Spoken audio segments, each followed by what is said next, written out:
Hurricane Irma impacted us in a way that we weren't prepared for.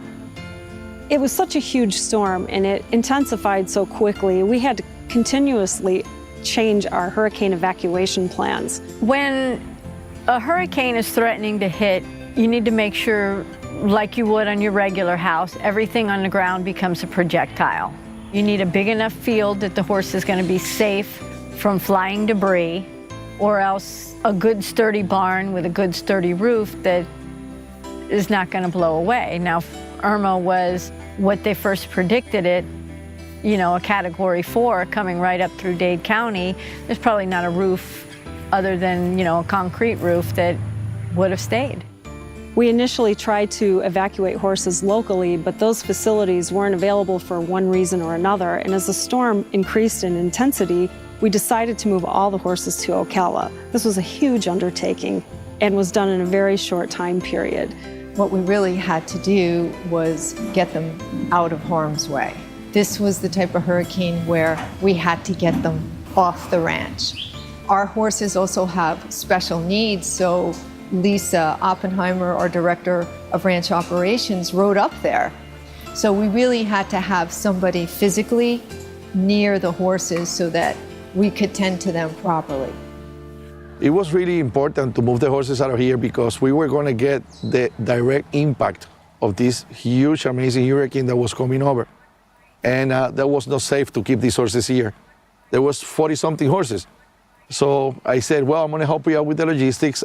Within 2 hours, I put together to move 41 horses from this place, from here to Ocala, find the logistics to have barns over there where they can feed the horses while the storm passed by. We started moving and we worked for about probably 48 to 60 hours, non-stop, no sleeping, until we got all 51 horses safe to Ocala. It took 17 hours to get from Miami to Ocala on the turnpike. That included stopping for fuel, sitting in traffic, going 1 to 5 miles an hour. It was very difficult on the horses to be in the trailer during that time. While we were beginning the process of evacuating our own horses, we were receiving calls from people in the community who needed help. They may have had horses on the water, older people who don't have the staff, or the staff has taken off because there's a storm coming. And we had rescues going on as the storm was rolling in. We had a unique challenge in that our staff, our volunteers, everyone involved was in the path of a humongous hurricane. So they had their own homes, their own lives, their own families to worry about. And we had horses here that we had to take care of. With the labor these people do to try to save these horses, bring them back to wherever they are and rescue them, you know, why you want to leave them here to suffer what was going to happen. We were super lucky that it didn't hit us direct. But even with that happening, if you see this property, this farm, after the hurricane, you will not believe. You have all the fencing of the road down. We have damaged all the roofs. We have all trees down. And this was all completely flooded, completely.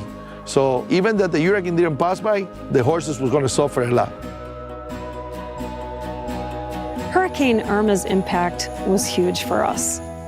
Our barn sustained some flooding, our property had multiple trees down, our outdoor stalls were damaged, we have lots of fencing down.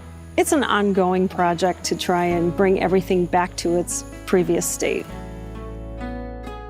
It means a lot to me to be a part of an organization that changes so many horses' lives, that this organization has to make it, making sure that we can keep our doors open to continue to do this service.